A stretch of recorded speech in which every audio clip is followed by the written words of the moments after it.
Good evening and welcome to Open-Minded Mystics, episode 102, where tonight we'll discuss A Course in Miracles, addiction, and how we can use A Course in Miracles as a tool in overcoming addiction.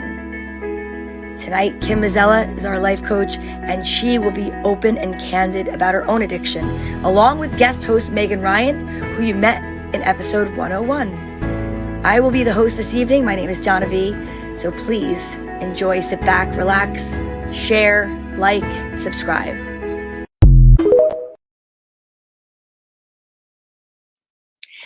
Hi, and good evening. This is episode 102 of Open-Minded Mystics. And tonight's topic is definitely an important one. But we also want to let you know that in overcoming addiction, and that is the topic for tonight, that these are our opinions and the opinions that we have formed throughout our lives and experiences and our own experiences with addiction or people that we know with addiction. So please, if you'd like to share in the comments, don't forget to be kind and aware that other people can see what you are writing. If you'd like for your comments to be put up without your name, you can write private next to your comment, and I can definitely speak your comment and not put it up for everyone to see. I am so honored to be with these two women on the show tonight. Tracy Locke is all the way out in Las Vegas doing what she does best, which is hosting the Builder Show. And she's awesome and flying high because the Eagles won. I had to get that in there for her. But sit back, relax, and dig deep. Get a piece of paper and pen out. We are going to have such an amazing topic tonight. And like I said, I cannot thank these two beautiful souls, these women, enough for sharing what they're about to share, talking about what they're about to talk about. This is a topic that we've been touching on for months. So episode 102, Overcoming Addiction. I'm going to bring out both of them right now. Please welcome Miss Kim Mazzella, relationship life coach. There she is. Hi. And Miss Meghan Ryan. Hi. I'm so excited that you ladies are here. Thank you so much for being here tonight. Thank you. I'm so excited. Yeah, I am so excited. I was a little nervous to talk about what we're going to talk about tonight because this is a little off the beaten path for us, but I think that it's time. And you know, I've been on air for such a long time now, and I figure we've dabbled in this, but this is really an important topic, especially there's people out there who are suffering, and I love to talk about, really focus on the recovery piece, but the addiction piece is important because there's a lot of people struggling in the world right now, and it's especially with what's going on, you know, with the opioid crisis, and there's so much out there, there's so much pain, and I'm just excited that maybe someone out there watching this could know there's another way. So that's, I thought it was important to talk about. Excellent. I agree. Meghan, welcome back. Thank you so much for coming back. We loved having you on. And thank you. I'm so happy to be here. You're awesome. But this is a much more serious topic. So I'm glad you're both present for it. And I should say, Tracy, we miss you. We love you. And congratulations that your Eagles won. I love you. Tracy. That your team won. Exactly. Ladies, where to begin? Well, I know we're talking about the Course in Miracles, and which is actually a book that I know you're both very familiar with. This is an image of the book. A Course in Miracles is actually Kim's copy of the book. And you can see that it's been read many times, loved many times. There's sticky notes coming out, which I think is great. For those that don't understand or know what A Course in Miracles is, can maybe you both talk about it briefly so that we can discuss that in conjunction with overcoming addiction? Sure. Do you want to start, Meghan, or do you want me to? No, I want you to go ahead. Okay. So when I was a young woman, I was a mess, and I talk about it all the time. I was a mess. And when I was 19 years old, I was in the bookstore, and I picked up A Course in Miracles, and I bought it. I was buying a whole bunch of books. I bought books on tarot, but I picked up A Course in Miracles, and I bought it, and I brought it home. And for some reason, it kind of spoke to me. And then I started reading it, and I said, no. Right. No. No. So I every once in a while kept opening it. And then when I was 21, I went to a healer who began to work with me to teach me what it meant. Thankfully, she never taught me who wrote it or where it came from. I just never really thought about that until my early 30s. And then when I found out where it came from. I think if I had found out earlier, I would have been like, no, I'm not reading this book. But basically, what A Course in Miracles is, it's a path to peace. It's a self-guided path to peace. And in it, there's a lot of religious words. And if you're interested in A Course in Miracles, and this is the first you're ever hearing about it, it's not written in an easy manner. There's 3 separate parts. All 3 parts are for, well, there's more than 3 parts because this is my 3rd volume of this book because I read it every day. And the first 2 I had just eventually got destroyed. But there's three separate parts. The first part is the workbook. The second part is the daily meditation. And the third part is called the manual for teachers. Then there's the song prayer and also the psychotherapy. What is it? Clarifications of terms, supplements. There's other parts to it, but the original book just had those 3 parts. And my teacher was great because what my teacher said is these 2 things. My teacher taught me to read the book as if it was written for me, because that really made it different when I started. She goes, imagine someone's writing this book for you. And the second thing that my teacher taught me is to change certain words in it so that I could read it and feel calm. So basically, God is in the book. And at that point in my life, God was not working for me. Now, if God's working for you, that's great. But at that time of my life, I had a really rough relationship with that word. And so he had me turn the word God into love. He had me turn the word Holy Spirit into inner guide. He had me turn the word, what other words are in it? He had me turn the word ego mind into fear mind. And once I changed all those words and started reading it like it was personally written for me, all of a sudden my life exploded. And basically what it teaches you is that there is everything that we're living is something that we're creating. The only thing that's real is love. And everything else is just fear that we pushed out into the world and believe it's true, but we've forgotten we're the source of it. And so now that sounds kind of insane, but what I found for me is that when I started practicing reading, so I read a little bit every day, a little bit of the workbook, a little bit of the lessons, a little bit of the workbook, and then once I'm done with the workbook, I go through the other parts. I just found all of a sudden I started seeing the world differently, because what it teaches you is that the space between me and you is actually the space that you would call God. And that the only way to really heal, according to the first Course in Miracles, healing, it teaches you, it's a self-guided program for healing. And what it teaches you is that the way to heal is to forgive everything that you see. And you forgive it by recognizing that on some level, you are so strong and so powerful that you created it in the first place. You didn't create other people, but you created and drew to you the experience. And there's 2 lines in the Course in Miracles that always speaks to me. It says, forgiveness is your responsibility. And it also says your thoughts are your responsibility. Those are the 2 things that we have to understand. It's not out there. And I kept thinking with my addiction that something was going to come and there's someday was going to happen. Something was going to happen. And then suddenly, like I just assumed one day somehow healing would just from on high would come down on me and I would be able to stop behaving the way I was behaving. And I just couldn't. I had to change the way I thought first. And from changing the way I thought, I was able to change the way I behaved. So but basically summed up, it's a very long book of forgiveness and changing the way you think. One of the cool things is that in it, there's lessons, and I've done the lessons every year and I kind of go in order, even though I didn't start the first of the year. So right now I'm on lesson 180, but I'm not like, it doesn't coincide with the year. I just keep doing it until, I can tell if I really look back what day I started A Course in Miracles. Yeah. Anyway, so that's kind of my take on it. And I've been pretty long-winded. So Megan. No. Perfect. I'm interested to hear Megan's take, because I have A Course in Miracles and I've never cracked it open. You're making me actually consider opening the book, because that was a really great explanation. So thank you. No, it was perfect. And I think okay, Kim's reminding me okay, now I need to go through the lessons again, Donna. So if you want to do it, we'll do it together. Okay. Yeah.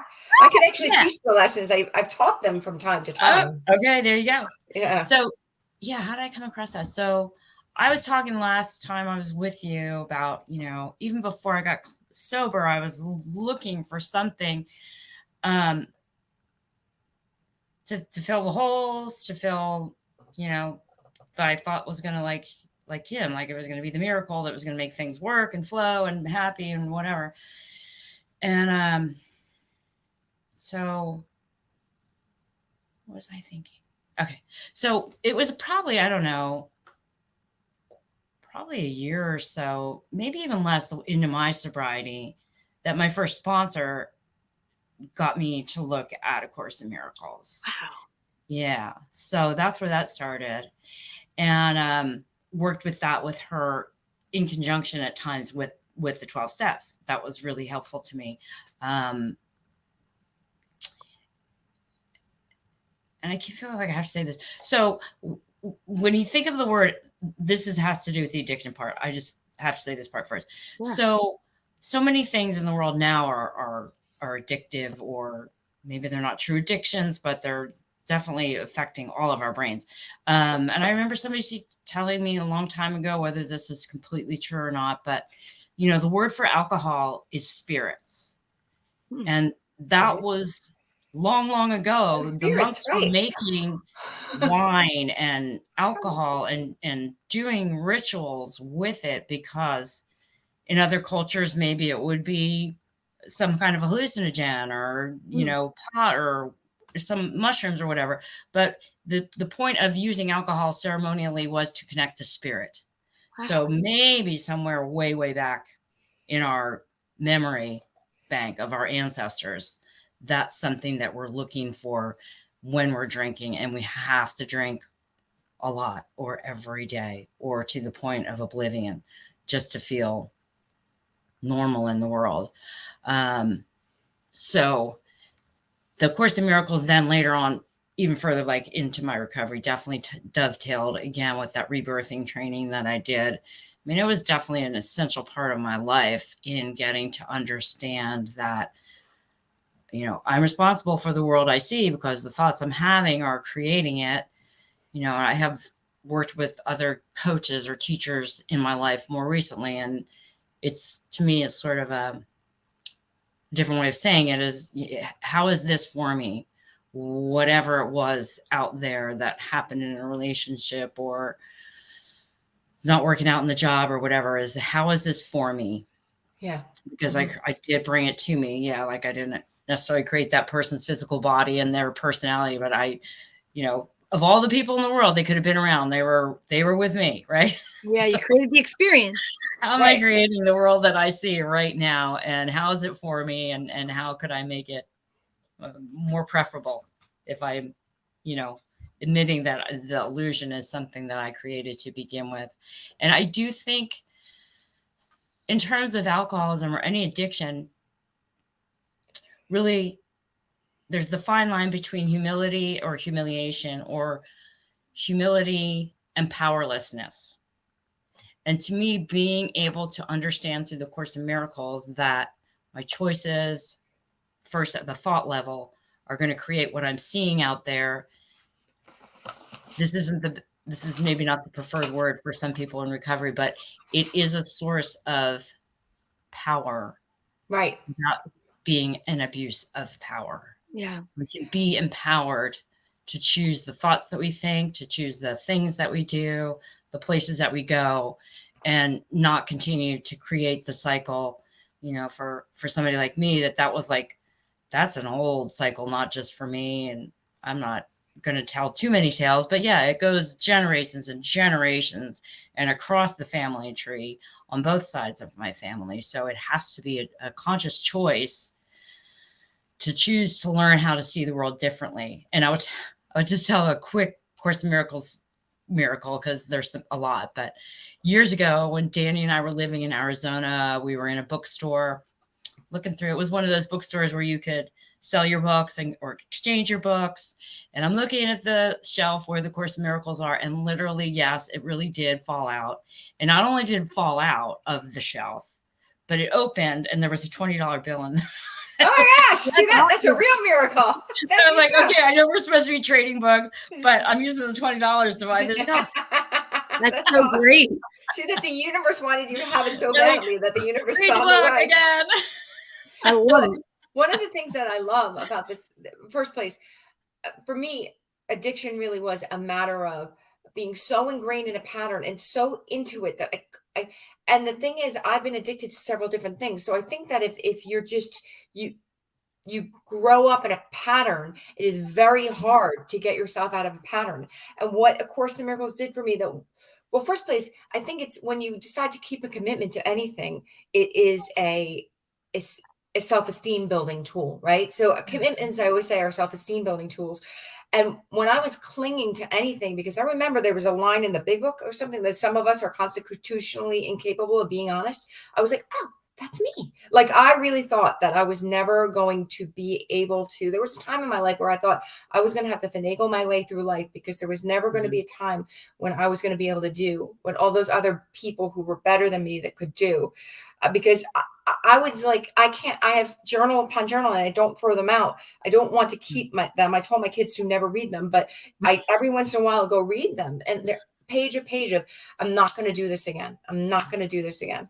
I'm not going to do this again. And when I finally got consistent with my thinking and refusing not to do the lessons every day, refusing not to allow myself to, there's a line that I always have here, and it says, you do not guard your own thinking carefully enough. And then Abraham Hicks, when Abraham Hicks came in, I always felt like Abraham Hicks was like the materialistic version of A Course in Miracles. Right? I was thinking about Abraham Hicks as both of you were talking, because of the fact that that is like, I create what I speak. Right. And I was like, this is so wild. So Abraham Hicks has nothing to do with the Course in Miracles. Nope, not a thing. But truth is truth. So A Course in Miracles is very geared towards healing relationships, and Abraham about healing relationships. And because what A Course in Miracles focuses on is this, is that if there wasn't the purpose of other people is to teach you how to heal, right? And so you can't see how messed up you are in the world alone, right? Like, you'll just be like, yeah, I'm just drinking my way through life, but they're just eating or drink. But once you like smack up against a boss or smack up against a where you are becomes really apparent, right? Like it's hard to know how messed up you are until you like. So why the purpose of other people is to help you forgive where you need to heal, and what other people are, they help you forgive yourself, and they help you see where you need forgiveness. Right. And so if the world is a projection, no, I'm not saying other people aren't real. They are, but we're all kind of growing together. According to the Course in Miracles, when we've all forgiven each other, that's when we'll no longer need this particular classroom. When we've just like all let it go, we will no longer be in this classroom called the world. It may not look great, but it may like on the outside. But I will say this, that I think about those words, like, I'm never going to do this again. I'm never going to do this again. And I stopped saying that. I had to start saying, I'm going to do this every day. This is what I'm going to do. And when I started to shift to, I'm so committed to myself. I'm so committed to myself. And then I'll never forget when I had my first slip. That was like good amount of time. And so when I say good amount of time, it was like 6 months. I had gone 6 months, and my addiction was, I was just going to ask that. If you feel so inclined, let people know, because I don't mean to interrupt you, but I just wanted to kind of put this out for both of you, and then I'm going to back up again. One of the things I know that we have done in our show is we've touched on so many different topics, and I know, Kim, you as a life coach has talked about being addicted and having addiction, and most people assume it's drug and alcohol. So if you could both talk a little bit about what it is that you found yourself addicted to, what you're working on, and also, because I've had some questions, do you consider are you healed? Are you done? Are you keeping going? Like, how does it work? And what methods did you both use? I mean, I'm watching the clock. We're already 20 minutes in. I don't know how that's possible. And we have so much to cover. So if you could both talk about that, so we can get to the meat of that part also. Okay. Do you want me to go first, Megan, and then you could follow my lead? Okay. So it's funny, because it's not funny. Sometimes when I say addicted to things, people just assume it's drug and alcohol, but it was as bad as any addiction. By the time I was 10, I was hiding food in my room, hiding it under my bed. I was stealing. By the time I was 12, I was stealing money for food. by the time I was 12, I was throwing up maybe twice or 3 times a day. By the time I was 15, I was full on 21 times a day, vomiting. My teeth were rotting out of my mouth. I was a mess. But it was all about appearances. I would go to different therapists and tell them different things. But the other thing I think that was hand in hand with that was I was compulsively lying, and I lied about everything. Like if you asked me what movie I saw, I would say some other movie because I went to see this movie, and so if I went to see it, it couldn't have been good enough. I lied about. I don't know. It's hard to think about, but I lied about everything. By the time I was 21, I went to a rehab at Glen Bay in Tampa, Florida, and it worked for about 2 years. And then, but it was very rigid. They wanted me to weigh and measure my food, and they kept it very food oriented and food focused. And I was an OA and AA, and they were somewhat helpful. I would definitely say that that's a good place to get started. And for some people it really worked. But for me, eventually I needed other things. I really, when I was 25, by the time I was 25, it was so bad again. It was so bad. And when I say bad, I mean, I kept a job, and I would kind of kept a job. My parents would bail me out if things got financially really bad, but it was basically I was go to work and come home and binge and purge until I passed out. And then I've told the story of when I was 25. And by the way, through all of this, I was doing all these different things to try to heal, but I never really got consistent until I was 26. I met this guy named David, and he got me knee deep into this book. And that was in Philadelphia.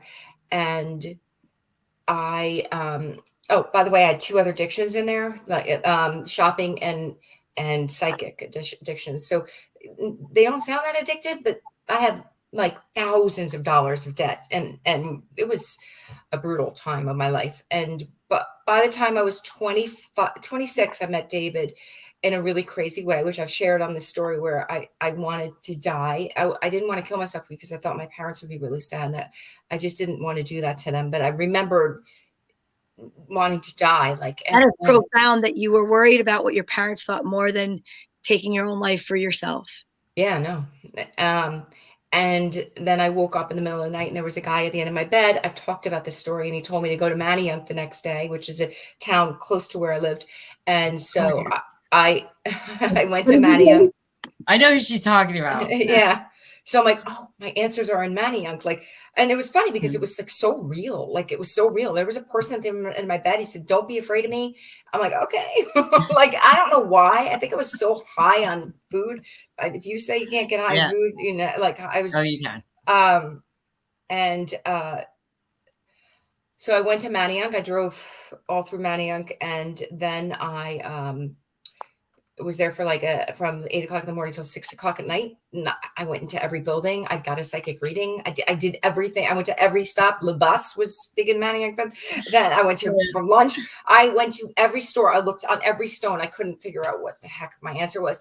And then on the way home, I stopped at a gas station in East Falls where I was living, and I picked up the local paper, and in it was this teeny tiny little ad about a Course in Miracles study group. And I called the guy that night. I was on the phone with him for hours, and he was the meanest, most awful coach because he saw right through my BS. He knew exactly that I was lying, and he really called me to the table about being on time for things and keeping my commitments, and he really taught me how to keep a commitment. And he just taught me how to do the work. He taught me so much of the stuff I teach now.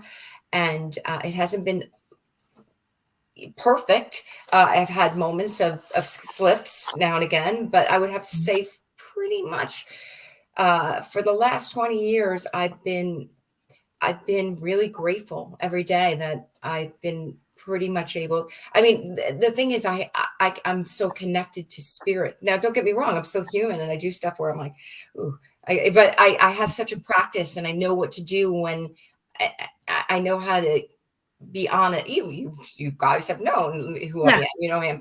But but when I had my first slip that I wanted to share the story, David, my coach, said to me, what if you don't know the arc of your healing? And what if it was every 20, I used to throw up 21 times. I actually, my slips are never throwing up. I don't think I can do it anymore. I think it would probably kill me, but binging. What if, what if the arc of your separation? So it used to be you binge every single day, then you were binging every other day, and then you were binging every 3 days, and now you're binging once a week. And what if you're just binging every 6 months now? And I'm like, it made me feel so much better. It didn't make me feel like I slipped. And so whenever I have a slip, I don't really have a slip anymore. I just don't feel like it's been a long time. It's been 20 years, and I really am I healed? I'm still human. But addictive behavior comes out in different ways. It comes out in, I think I still have an addictive tendency, but I really have a pretty, I don't know. I never say never, Never. No, yeah, but I do a lot of work. Yeah, no. Thank you so much for sharing that. And actually, your friend Tina is here, and she said, "Thank you so much for sharing that story, Kim," and she loves you. And I think that's amazing, because support is like so important, and especially when you're on a journey. Well, we're all on a journey, a life journey, but on the journey of addiction and recovery, it is an everyday journey, and every day, like, not to sound silly to say, like, one day at a time, but that is the mantra, and there's a reason for that. But thank you so much, Kim, for sharing that. That was really, and believe me, I'm not like, there are days where I especially the things that I picked up later. Those are the things that I still struggle with, like the shopping. Let's face it, I'm a girl. I'm like, those things are hard.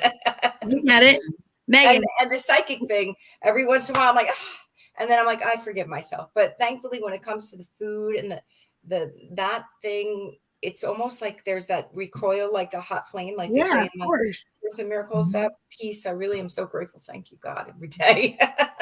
I think it's amazing. I think it's amazing. Meghan, what about yourself? Like, what do you have to say about that? Like, okay, I won't go too. Well, I could go forever, but I won't. But so interestingly,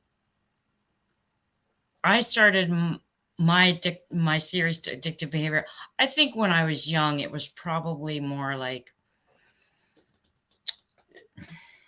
nervously trying to people please, right? And then as I got into my teenage years, I was chubby, and it wasn't the thing to do, right? So even starting in high school, not quite as extreme as Kim yet in high school, but yeah, starting out in like extreme dieting, if I could get away with it, or getting a box of Dextrim and taking 6 in one day, or there were times where my dad would cook, a big dinner, and then he'd leave the house, and I'd go lock myself in the bathroom. So I even started throwing up even in high school. But the trajectory of my alcoholism definitely took over that particular behavior for a long time. So drinking, that was my major overriding addiction from like 14 to, well, almost 22.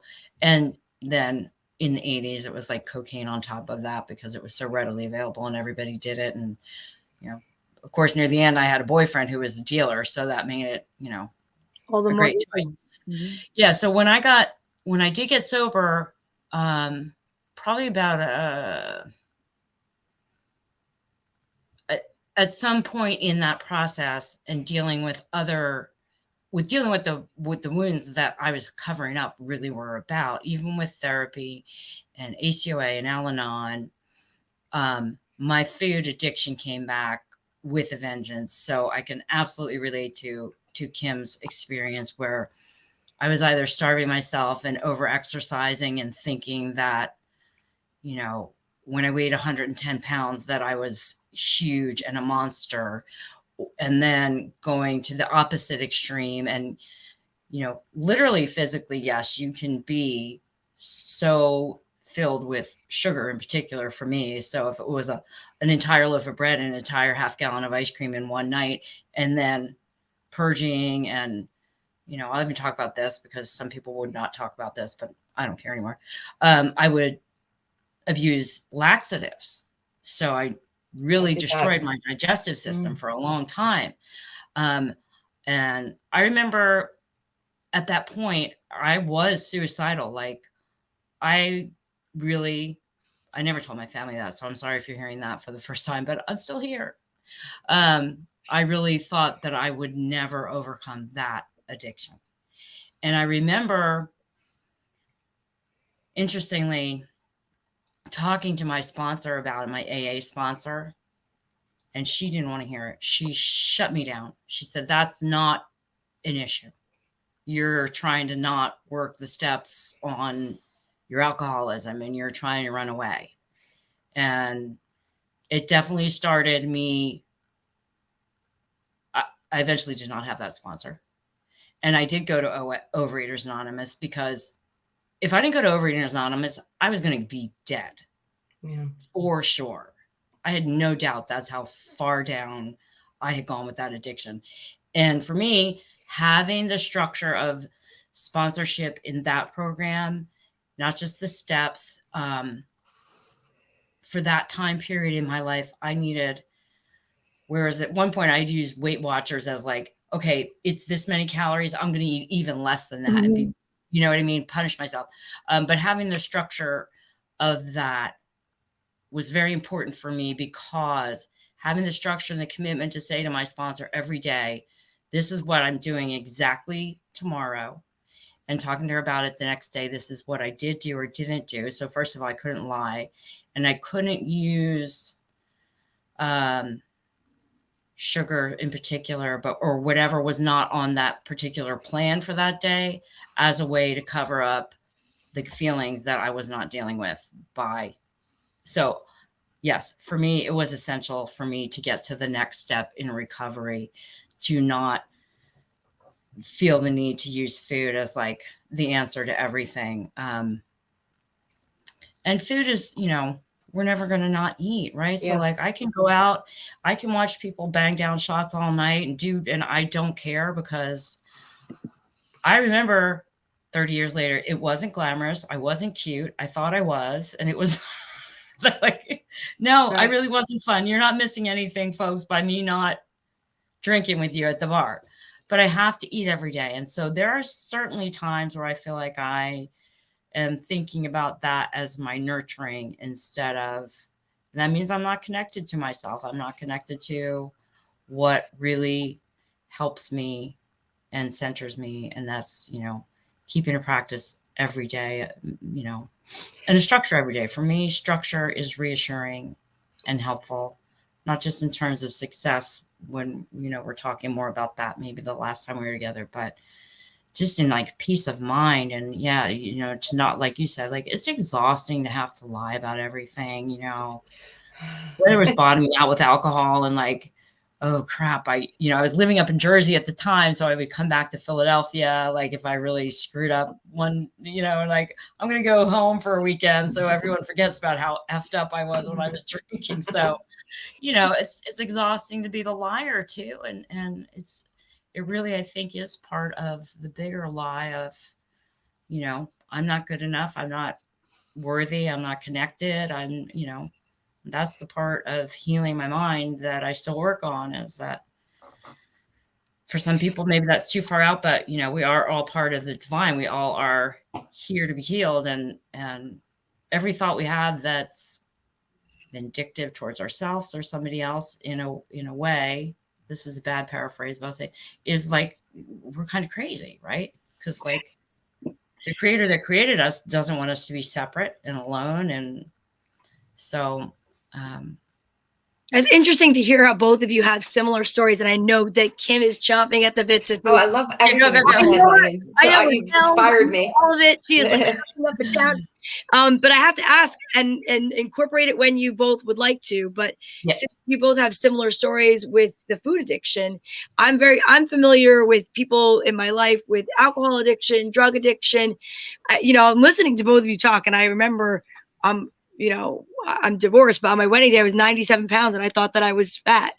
And I always wore a t-shirt over my bathing suits. And I would not say that I had an eating disorder. I'm not trying to get in and say that, but I definitely know I had body dysmorphia.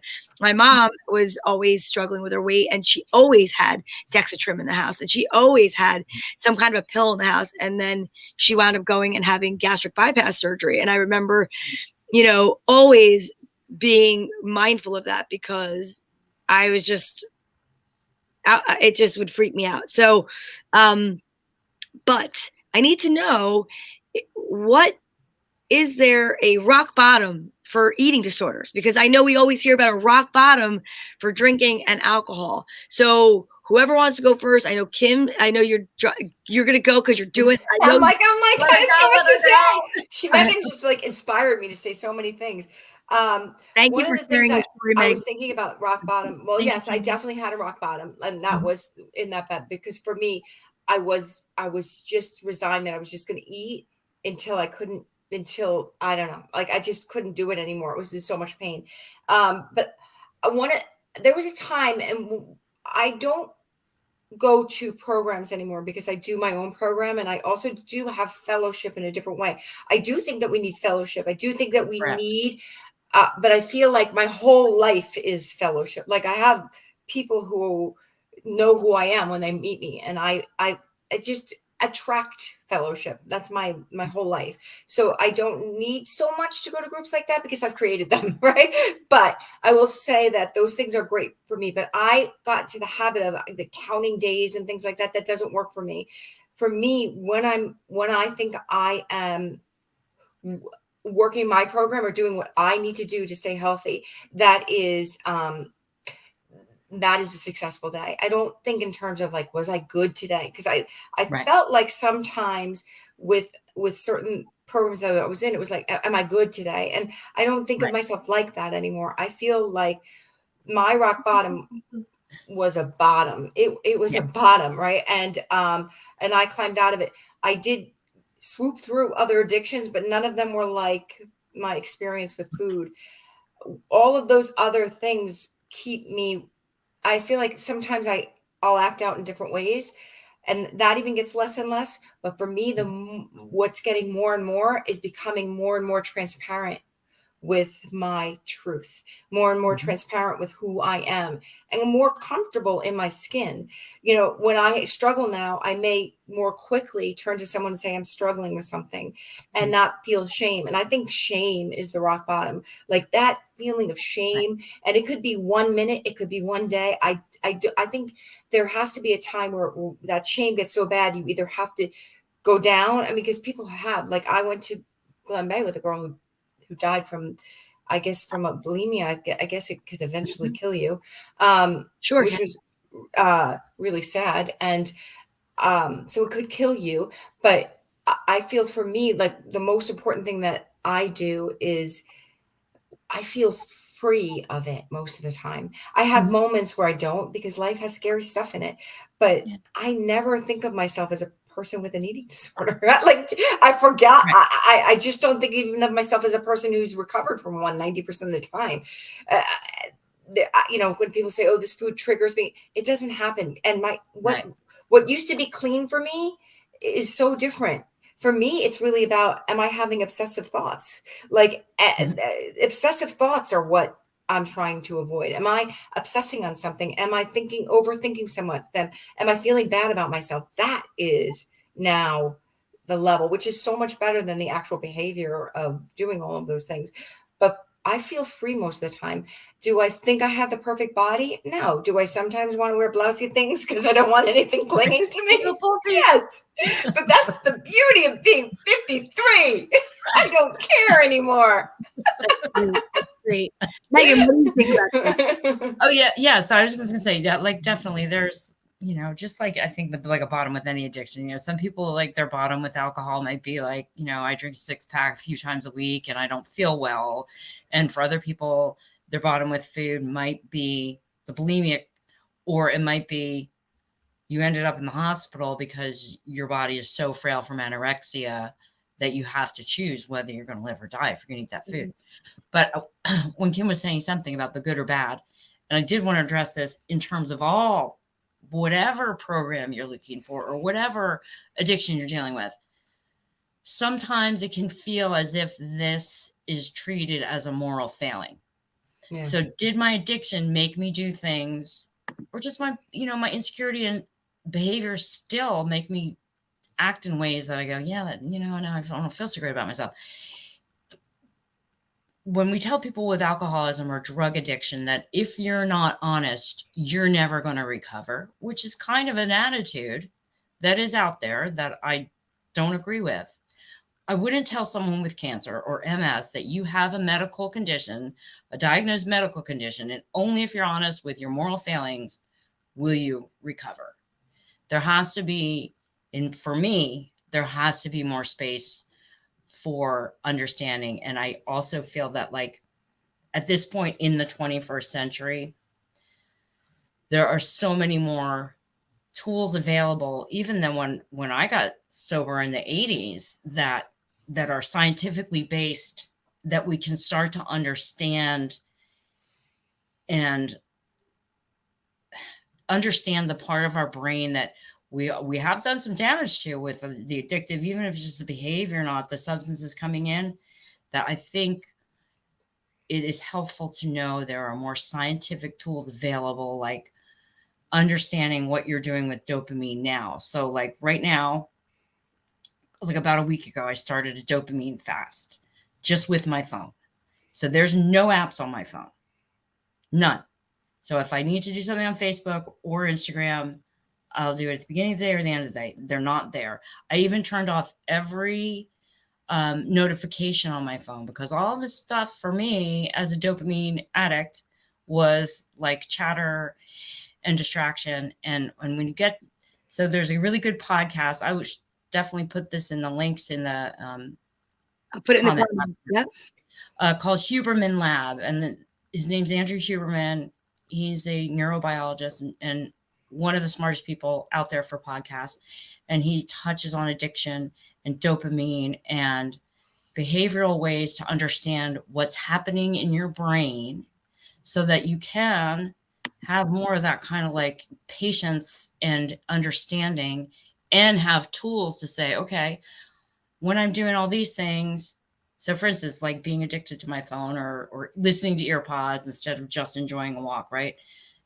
Those activities desensitize the natural availability of dopamine, right?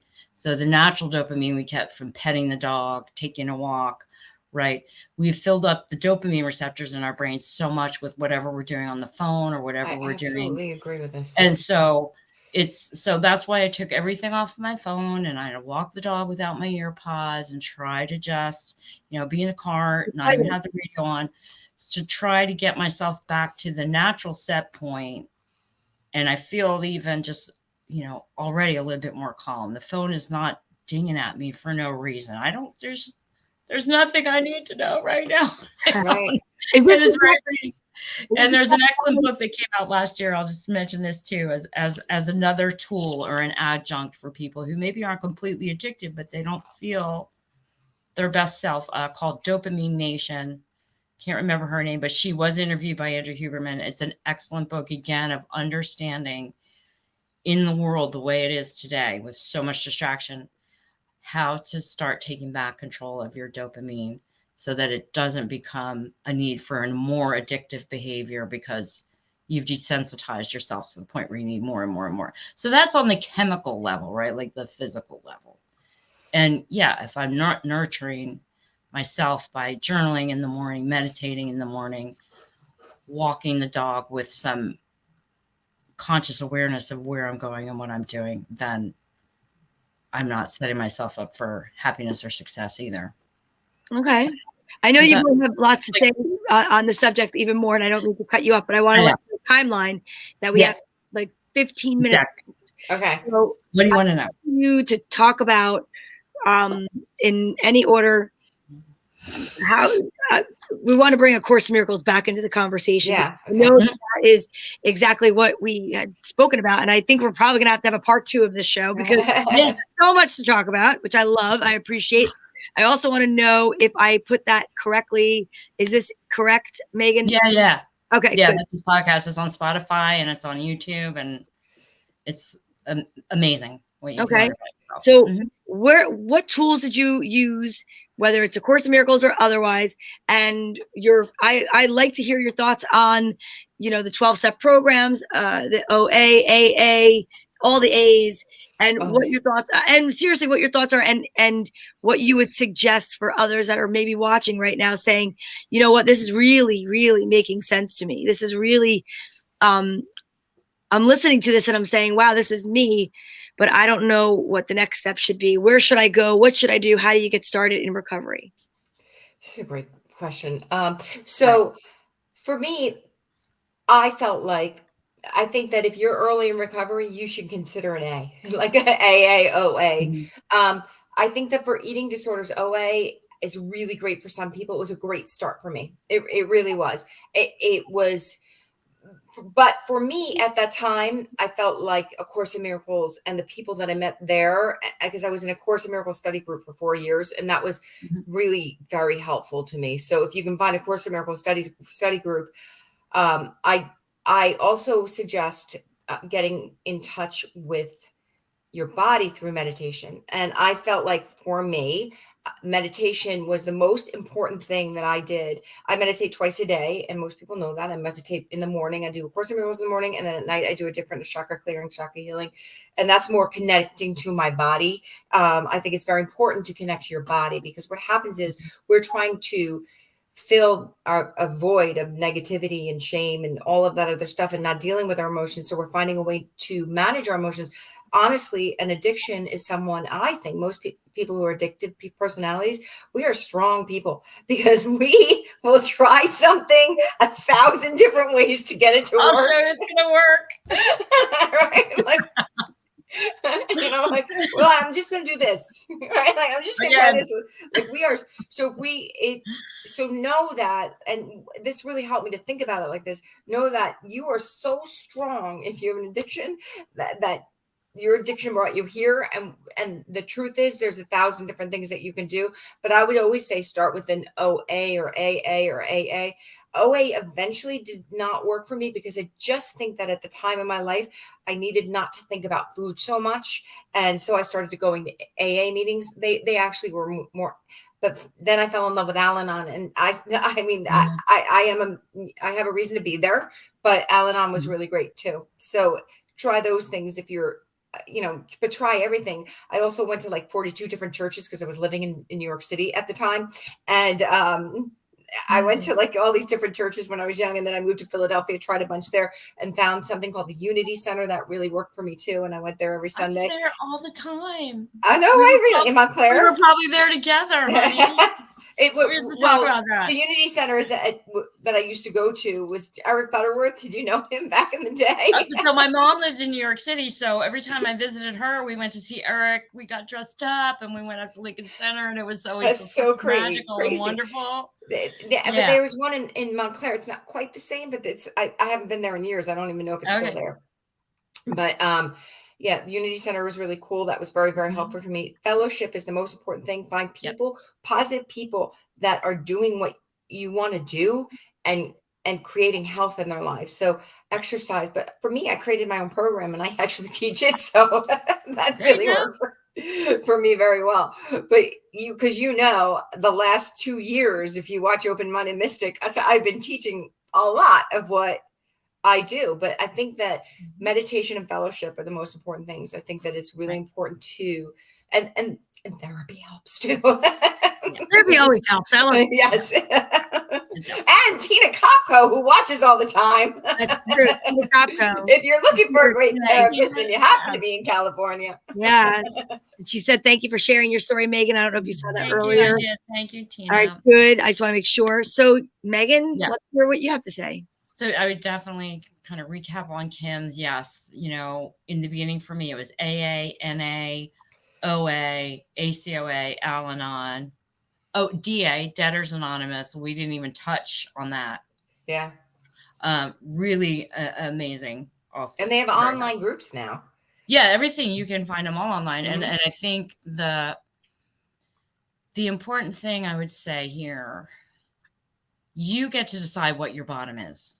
You don't have to wait. You know, like I said, I thank God, like, you know, some people I know did not get sober in their 20s. Like, thank God, I don't probably would have made it to 57, just given my biology and my body and stuff, right? So thank God. But your bottom is your bottom. You don't have, some people are like, well, it's not that bad yet, I'm going to keep going, or, you know, whatever. Like, your bottom's your bottom. So if it's not that bad yet, but you feel like there's something different possible for you, then go to a meeting, try a couple of different ones. If you don't like that group, there's plenty of them every day, everywhere, right? Like my area has, and a lot of areas will have a clubhouse, right? So that would have a multitude of different meetings, and some are more practical and some are more spiritual, and keep looking. And the most important thing is, you know, the shame piece is what keeps us from ever getting any help for anything, right? It's like, you feel that you're so unique and your story is so much more shameful than everyone else's that you don't deserve the help. And again, that's just a mistaken thought that you have about yourself and about reality. And it's not true. And you don't know that what you think is so shameful about you could be the very thing that someone else that walked in a week after you did thinks that you are the bomb, because what you just said that you think is the most shameful thing that ever happened just saved their life. So that was also part of the essence of recovery for me. And like Kim talked about, fellowship wherever you can find it, right? Like, we're not as unique as we think we are, and we cannot recover from, whether it's recovery or creating the next step in our life, right? So like, you know, the next step in my life as far as business, I did that stuff before, but now I'm at a point where I'm, you know, I need people like Kim in my life. I need the people I'm working with to help coach me in business. And if I just said, you know what, I did it 20 years ago and I haven't done it since then, I'm such a piece of crap, I'm never doing it again. So always being teachable, always being willing to be a beginner, and surround yourself with people who can reflect back to you your divinity, for lack of a better word. I think that's right. The right word is that we're all divine at some level, even when my behavior isn't necessarily divine today or tomorrow.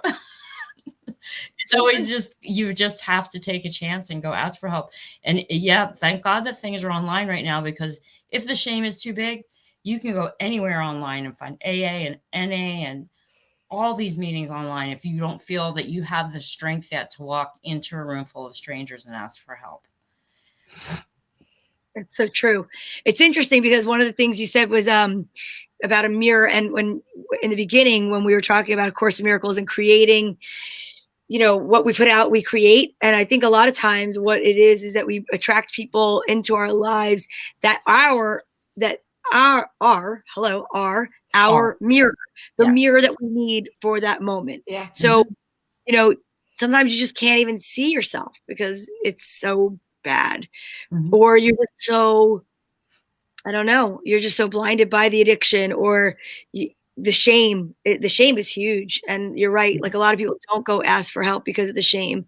And that's very sad to think, but hopefully because of people watching this, maybe someone will take a step that they weren't going to take before we were here tonight. And we definitely are going to have another, because this is like, that was like the tip of the iceberg, and the iceberg is under the water. But what an amazing. If we want to talk about A Course in Miracles, I could talk for 4 hours. Yeah, but it's just amazing because, in all honesty, I mean, that was the fastest hour I think we've had in a really long time. Really long time. Non-stop. And I really appreciate both of you being so vulnerable, so open. I mean, it's beautiful when you can share and help someone else that's listening. And I really appreciate it very much so. And I know one of the things that I talked to Kim about was, you know, at the end of the show, we always do a card, but today I want to share something. I was actually in Long Island this weekend, and I was at a beautiful store called Luna Nova. It was in Huntington. Actually, I'm sorry, it was in Port Jeff. I was there for the ice festival.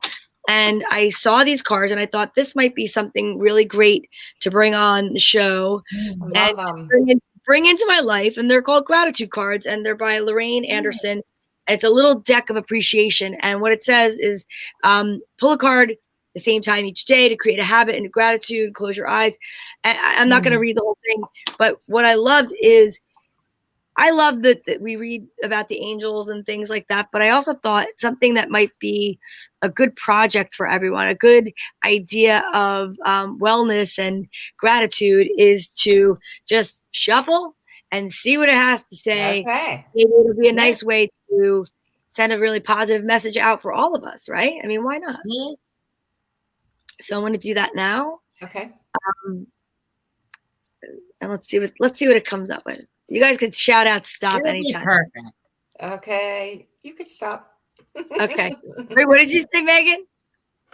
It'll be perfect. Whatever it is. It'll be perfect. I love the images. I mean, they're beautiful. Yeah, nice. So this one says, leave little notes. Leave positive notes with encouraging words around your town. Now, I love that. Oh, that's awesome. That's so funny. Why? Okay. What did you do that's like that, Megan? Are you painting rocks? What are you doing? No.